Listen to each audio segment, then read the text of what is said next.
other minorities. Should the U.S. deal with the ISIS terrorists directly? Joining us now is Republican Congresswoman Ileana Ros-Lehtinen of Florida. She's the chair of the House Foreign Affairs Subcommittee on the Middle East. You want the U.S. Congresswoman to start airstrikes against the ISIS terrorists? Absolutely. The Iraqis have been begging for this for 3 months now. This is an administration that is disinterested, aloof, distant. They make leading from behind sound like a dynamic military strategy. We hope that we would be leading from behind. We're dragging from behind. We have Christians who are being wiped out because they will not convert to Islam. And the picture is very clear. We could have a positive effect in this humanitarian crisis. Not that issue, not that one thing that we do will make a difference, but put together limited airstrikes, drones, these humanitarian airdrops. All of this could help not just this ancient religious community, but what about the Christians? They're going to be slaughtered, and we've seen evidence of this. ISIS will not rest until they establish this caliphate and they rule throughout the Middle East. This could very well destabilize our partner, our ally, Jordan, and all of the neighboring areas. So the U.S. has a national security interest at stake. I hope that the president acts. If he wants to come to Congress and ask for support, he should do so. I think that he will get it.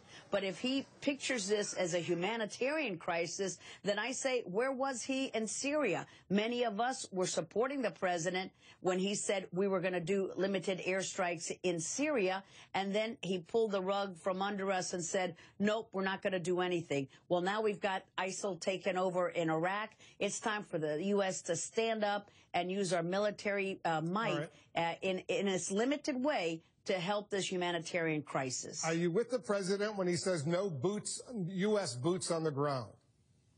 I think that the American public is very strong about that. We pulled out of Iraq in a very bad way, and I hope we don't do that in Afghanistan. I hope that we learn the lessons of just pulling out and leaving this void of leadership. So we can't afford to do that in Afghanistan. Let's learn the lessons from Iraq.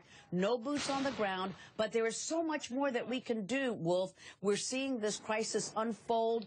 They've been begging for us to get involved, and this aloof administration is nowhere to be found. We have been hearing about how this imminent airstrikes is going to happen any moment now. You could dust off our talking points from our foreign affairs from months ago, and that's what the administration has been seeing. Well, let's do it. One quick question. Where is the Iraqi military? For a decade, the U.S. trained several 100,000 Iraqi forces, helped them build an army, an air force. Where are they? Because they are doing nothing, and so much of the military hardware the U.S. left behind is now in the hands of ISIS. This whole government of Nouri al-Maliki, that military, they ran away as soon as a few ISIS terrorists threatened them.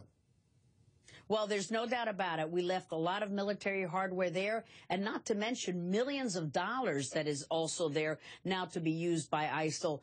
We have this failed leader in Maliki. We need to find a way to constitutionally get rid of him and have a better government where the people will respond. They are waiting for that sound of a certain trumpet, and al-Maliki is in cahoots with Iran and a lot of our bad actors, and is not helping the Iraqis defend themselves adequately from ISIL. But at least on this topic, he's been begging us for help. This is certainly not what President Bush envisaged when he ordered troops to go into Iraq in March of 2003 and get rid of Saddam Hussein. This is certainly not what President Obama envisaged at the end of 2012 when he fully withdrew all U.S. forces from Iraq, although a lot of people always believed this was inevitable, given the tensions that have been going on for hundreds of years between all of the ethnic groups in Iraq. Congresswoman, we'll continue this conversation down the road, and let's hope the same scenario doesn't play out